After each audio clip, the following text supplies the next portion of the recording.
Young নাইটে আজকে কথা বলছি সামাজিক ব্যবসা নিয়ে। আজকে আমাদের অতিথি হিসেবে আছেন ড্যাফোডিল ইন্টারন্যাশনাল ইউনিভার্সিটির সহকারী অধ্যাপক মাসুদ ইবনে রহমান। মাসুদ ইবনে রহমান, আমরা কিন্তু সামাজিক ব্যবসার মানে কিছু মুদ্রা কথা, মূল কথাগুলো আপনার কাছ থেকে শুনলাম। তো আপনি বলছিলেন যে এই ব্যবসার মূল বিষয়টা হচ্ছে যে মুনাফাটা অন্য সাধারণ ব্যবসায় মুনাফাটা যেরকম বিনিয়োগকারী তুলে নিয়ে যান, এখানে আসলে তিনি তুলতে পারবেন না। এটা আসলে আবার বিনিয়োগ হিসেবে এটা মানে চলতে থাকবে। তো পুরো ব্যাপারটা হচ্ছে মুনাফা নিয়ে কথা বলছি। যদি মুনাফা যদি না হয়, যদি লোকসান হয়, তাহলে আসলে ব্যাপারটা কিরকম? হ্যাঁ, এটিও মূলনীতির সাথে সম্পর্কযুক্ত। মূলনীতিতে বলা হয়েছে যে সামাজিক ব্যবসা হবে এমন একটা ব্যবসা যেটা নন লস এন্ড নন ডিভিডেন্ড।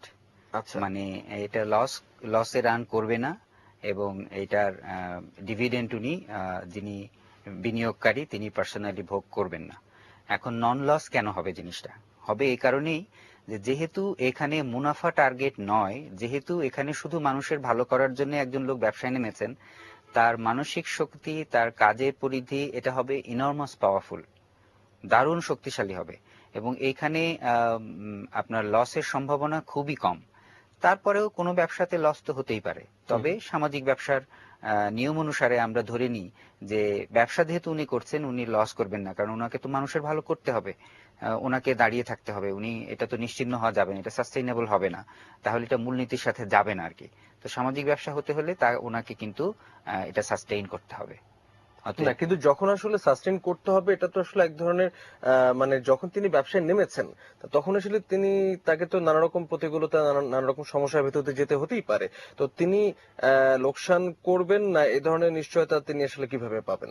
খুব ভালো, এটা আবারও সেই উদাহরণটা দিচ্ছি যে গ্রামীণ ডানন যখন তারা এই দইটা বাজারে নিয়ে আসে, ফর্টিফাইড ইয়োগার্ট, শক্তি দই, শুরুতে তারা কিন্তু লাভে রান করতে পারেনি, তাদের আচ্ছা। কিন্তু নানান সমস্যা হয়েছে। এই বাজারে এসে মানুষকে বোঝাতেই সমস্যা হয়েছে যে এটা কি ধরনের কথা, নতুন করে এতদিন তো শুনেছি ব্যবসা এরকম, আবার নতুন নাকি ব্যবসা, কি ধরনের আবার একটা প্রোডাক্ট আসলো, তার মধ্যে আবার ভিটামিন দিয়ে দেওয়া আছে, মানুষ বিশ্বাসও করে না। সবাই ভাবে যে এটা গতানুগতিক, এতদিন ধরে আমরা যা শুনেছি যে এটা আমের জুস, আসলে আম সেটার মধ্যে নাই, এরকমই কিছু কিনা, মানে বোঝাতেও সমস্যা হয়েছে এবং নানান সমস্যা হয়েছে এবং শুরুতে কিন্তু এটা লাভের রান করেনি, লস ছিল।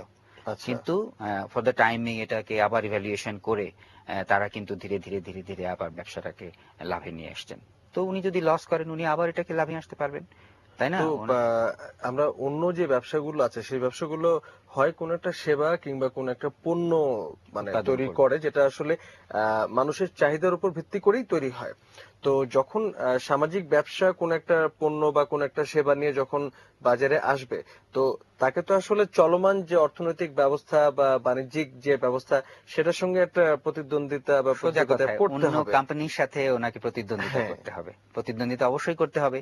আপনি ব্যবসা করবেন, আপনি লাভ করবেন, আপনি একই মার্কেটে বিক্রি করবেন, আপনাকে প্রতিদ্বন্দ্বিতা করতে হবে না? অবশ্যই করতে হবে। আচ্ছা। এবং সামাজিক ব্যবসার ব্যবসায়ীরা হবে অসাধারণ প্রতিদ্বন্দ্বী। এদের এদের মানসিক জোরও অনেক বেশি থাকবে, এদের প্ল্যান পরিকল্পনা অনেক বেশি সুন্দর থাকবে এবং তারা প্রতিযোগিতায় অবশ্যই টিকে থাকবেন এবং থাকছেন। এখন যে ব্যবসাগুলো তৈরি হয়েছে বাংলাদেশেই আছে, পৃথিবীর বিভিন্ন প্রান্তে আছে, তারা কিন্তু লসে রান করছে না, তারা এই মার্কেটে কম্পিট করেই সুন্দর টিকে আছেন। পানির ব্যবসা বাংলাদেশে প্রচুর চলছে, প্রচুর কোম্পানি পানি বের করেছে। তো সামাজিক ব্যবসার একটা পানি আছে ভিওলিয়া ওয়াটার, যেটা হয়তো সাধারণে আমরা খুব বেশি দেখি না, মানে শহরের দিকে আমরা কম দেখি, এটা গ্রাম দিকে দেওয়া হচ্ছে খুবই অল্প পয়সায়। আর্সেনিক আক্রান্ত যে এলাকাগুলো আছে সেখানে পানিটা দেওয়া হয় ভিওলিয়া ওয়াটার, খুব সস্তা পানি, মানুষ যেন আর্সেনিকে আক্রান্ত না হয়, খুব সস্তায় যেন মানুষ পানযোগ্য পানিটা পেতে পারে, এরকম ব্যবসা আছে। তো তারা করবেন, কোনো অসুবিধা নেই। মানে প্রতিদ্বন্দ্বিতা করেই আসলে টিকতে বসে হবে, এটা হলো করে ব্যাপার। টিকতে হবে। আচ্ছা, আরো অনেক আলোচনা রয়েছে আমাদের। একজন দর্শক অপেক্ষা করছেন, তার ফোনটা আমরা নিয়ে নিই। হ্যাঁ, দর্শক, আপনার নাম পরিচয় বলে আপনার প্রশ্ন বলুন। জি, আসসালামু আলাইকুম। আসসালাম। আমি সজল কুমার দে, জি। জগন্নাথ বিশ্ববিদ্যালয়ের শিক্ষক। জি। বলতে চাচ্ছিলাম। জি, বলুন, হ্যালো, শুনতে পাচ্ছি। স্যার, আমি জানতে চাচ্ছিলাম যে সিএসআর দিয়েও তো ডেভেলপমেন্ট করা যায়। গভর্নমেন্ট আপনার ইনফরমেশন গুলো যেটা হচ্ছে যে সোসাইটি ডেভেলপমেন্ট যেটা বললেন, তো সিএসআর এর সাথে সোশ্যাল বিজনেসের অ্যাকচুয়াল ডিফারেন্সটা কোথায়? খুব খুব সুন্দর। অসংখ্য ধন্যবাদ। জি। খুব সুন্দর প্রশ্ন।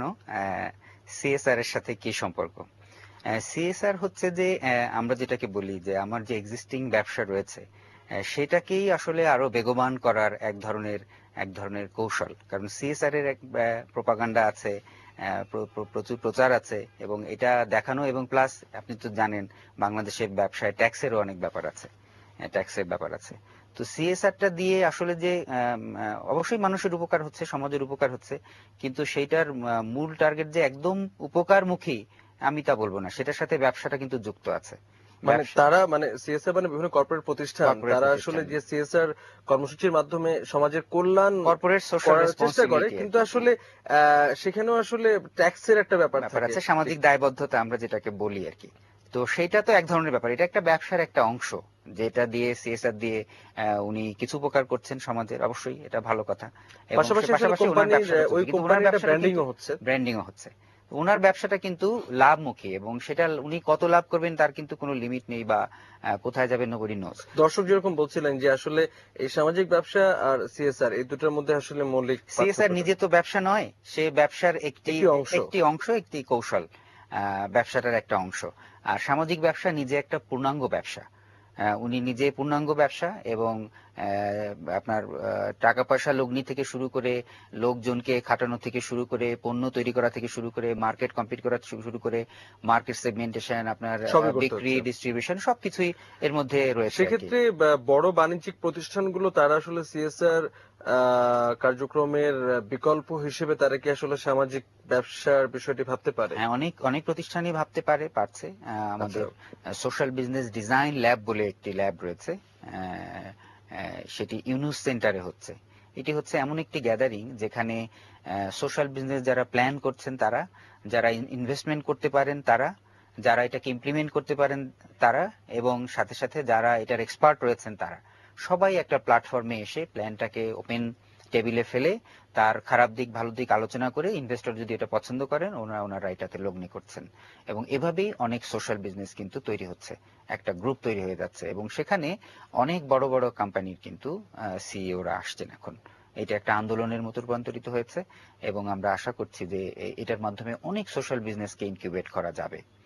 আচ্ছা, আরো একজন দর্শক অপেক্ষা করছেন, তার ফোনটা নেই। দর্শক, আপনার পরিচয় দিন এবং প্রশ্ন বলুন। আমি চট্টগ্রাম হালিশহর থেকে বলতেছি, পাপুল আশরাফ। জি, আমার প্রশ্ন হলো, সব জিনিসের পজিটিভ সাইড নেগেটিভ সাইড আছে। এখন সোশ্যাল বিজনেসটা নতুন ওয়ার্ল্ডে, সব যাই তো আর ডাক্তার ইউনুস না, আমরা জানি উনি খুব সৎ, আমার কোনো দ্বিমত নাই। কিন্তু এরপরে আরো কত রকম ডাক্তার চলে আসবে এই মার্কেটে, তারপর দেখবেন শেয়ার মার্কেটের মতো ডেস্টিনির মতো নীতিমালা ছাড়া টাকা ভুর করে নিয়ে চলে গেল পাবলিকের। হ্যাঁ, কত চিটিং ফাটিং আসবে এখন এই সোশ্যাল ব্যবসার সাইনবোর্ড দিয়ে। আপনি দেখেন বঙ্গবন্ধু আর জিয়ার নাম দিয়ে কত লোকের জমি দখল করে ফেলে, বন দখল করে ফেলে এই দেশে। হ্যাঁ, তো এগুলো দায়িত্ব নিবে কি? আর সরকার নিজেই তো এখন গ্রামীণ ব্যাংক দখল করে খাই ফেলতেছে, আমরা দেখতেছি ওপেন। হ্যাঁ, কেউ কিছু বলতে পারতেছে না। ক্লিনটন বলেন আর কি বলেন, কেউ কিছু করতে পারতেছে না। চোখের সামনে দিয়ে এখন এটা আওয়ামী লীগের সম্পত্তি হয়ে যাবে কিছুদিন পরে, আমরা দেখতেছি। কারণ কি, ওইখানে হাজার হাজার দুস্থদের কোটি টাকা আছে, এই টাকাটাই মারে খাওয়ার জন্য এখন সরকার লাগিয়ে গেছে। ওপেন, এটা সবাই জানে। দর্শক, আপনার প্রশ্ন আমরা বুঝতে পেরেছি, অসংখ্য ধন্যবাদ। রাত জেগে আমাদের সঙ্গে আছেন এবং খুব গুরুত্বপূর্ণ একটা প্রসঙ্গে তিনি অবতারণা করেছেন যে আসলে মানে এখন হয়তো খুব মহৎ এবং খুব ভালো কল্যাণমুখী একটা চিন্তা নিয়ে শুরু হচ্ছে, শুরু হতে যাচ্ছে, এরপরে আসলে কি হতে পারে, কারণ দেশের পরিস্থিতি তো সবসময় অনুকূল নাও থাকতে পারে। আমাদের সামনে খুব ভালো যে উদাহরণ যে রয়েছে তা না। আমি ওনাকে ধন্যবাদ দিই প্রশ্নটি করার জন্য, এটি খুবই একটি প্রাসঙ্গিক প্রশ্ন। আমি বলি যে সোশ্যাল বিজনেস যখন একটি সামাজিক আন্দোলনে রূপান্তরিত হবে, তখন অনেক ধরনের লোকজনই তো এখানে চলে আসতে পারে। ওনার কথা অনুযায়ী কার মনে কি আছে আমরা তো আসলে জানি না, নানান ধান্দাবাজ লোকেরও তো এখানে চলে আসতে পারে। সেক্ষেত্রে এটা ঠেকানোর উপায় কি? আসলে এটি একটি সামাজিক আন্দোলনে রূপান্তরিত হতে যাচ্ছে, এবং এইটার একটা রেগুলেশনের কথা চিন্তা করা হচ্ছে। এটা একটা রেগুলেটরি বডি তৈরি হবে, এবং পৃথিবীর বিভিন্ন প্রান্তে যখন সোশ্যাল বিজনেস এই আন্দোলনটা চলে আসবে, ব্যবসার একটা বিরাট অংশে দেখা যাবে যে সোশ্যাল বিজনেসে বহু মানুষ একসাথে চলে এসছে, তখন প্রত্যেকটা সোসাইটি বা প্রত্যেকটা দেশের যে গভর্নমেন্ট রয়েছেন তাদের কিন্তু একটা রেগুলেটরি বডি করতে হবে, এবং সেই রেগুলেটরি বডি একটা নীতিমালার আন্ডারে, নীতিমালা খসড়া তৈরি হচ্ছে, আমাদের এক্সপার্টরা তারা তৈরি করেছেন। ভবিষ্যতে এগুলো নীতিমালার আন্ডারে রান করবে, ইনকিউবেট হচ্ছে আর কি, ব্যবসাগুলো তৈরি হচ্ছে। এবং এটা যখন অনেক বড় আকার ধারণ করবে, উনি যেটা বলেছেন যে ডেস্টিনির মতো প্রতিষ্ঠান এসে যদি বহু মানুষকে ইনভলভ করে টাকা পয়সা নিয়ে ভেগে যায়, এটা যেন না করতে পারে, এজন্যই রেগুলেটরি বডিটা কাজ করবে আর কি। আচ্ছা, তো সেটা তো আসলে যখন রাষ্ট্র নিয়ন্ত্রিত একটা পদ্ধতি বা প্রক্রিয়া যখন শুরু হবে তখনকার কথা আমরা বলছি, হুম। কিন্তু এখন এখন যদি কেউ যদি সামাজিক ব্যবসার আদলে যদি কিছু করতে চান, তিনি কিভাবে শুরু করবেন বা তাকে আসলে কন্ট্রোল করবে কে? এখন সামাজিক ব্যবসার যে যেই আন্দোলনটা সেটি ছড়িয়ে দেওয়ার মূল জায়গাতে রয়েছে ইউনুস সেন্টার। তারাই এই ডিজাইন ল্যাবটা তৈরি করেছেন, তারাই ব্যবসাগুলো ইনকিউবেট করছেন, তাদেরই একটা খসড়া নীতিমালা রয়েছে, সেটার আলোকে প্রফেসর মোহাম্মদ ইউনুসের নেতৃত্বে ব্যবসাগুলো চলছে।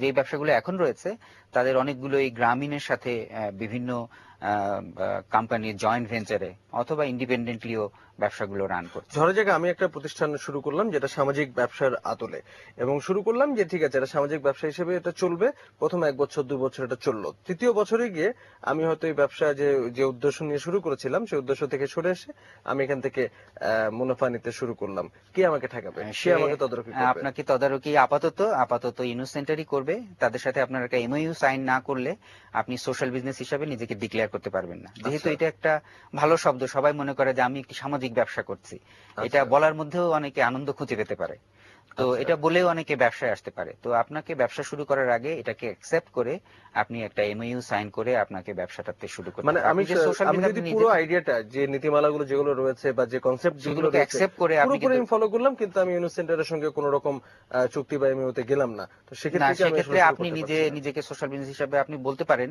কিন্তু সেটা রিকগনিশন নিয়ে প্রশ্ন রয়েছে আর কি। আচ্ছা, সোশ্যাল বিজনেস রিকগনিশন না হতে গেলে কিন্তু আপনাকে যদি মানে ইউনুস সেন্টার তো একটা বেসরকারি পর্যায় থেকে তারা যদি এভাবে যদি কন্ট্রোল যদি করে, শুধু তাই তাহলে নয়, কি আসলে এটা খুব দ্রুত সময়ের মধ্যে কি এটা ছড়িয়ে দেওয়া আমি যে সম্ভব বলবো কিনা? যে শুধু ইউনুস সেন্টার একা দেখবে তা নয়, এটা একটা কমিউনিটি। সোশ্যাল বিজনেস মুভমেন্ট যারা করছেন, যে যারা এটাতে মোটিভেটেড থাকবেন, তারা কিন্তু একটা বড় কমিউনিটি সোসাইটিতে তৈরি হবেন, এবং সেই আচ্ছা, কমিউনিটি প্রেসার ক্রিয়েট করতে পারবে। তারা এটা রেগুলেটরি বডিকে হেল্প করতে পারবে। এবং আর আপনি যেটা বলেছেন যে হ্যাঁ, কিছু মানুষের মনে তো খারাপ চিন্তা থাকতেই পারে। এখন আপনার 100টা ব্যবসা যদি তৈরি হয়, তার একটা দুটো হয়তো খারাপ দিকে যদি যায়, সেক্ষেত্রে যেতে পারে, হয়তো সেটাকে রেগুলেট করার চেষ্টা সেটা করা আসলে হবে। হ্যাঁ আমরা রেগুলেট করার কি ব্যবস্থা সেটা নিয়ে আপনার সঙ্গে আরো অনেক আলোচনা করবো, আমাদের ছোট একটা বিরতি নেবার সময় হয়েছে। দর্শক, আবারও বিরতিতে যাচ্ছি, কোথাও যাবেন না, ফিরছি কিছুক্ষণ পরেই।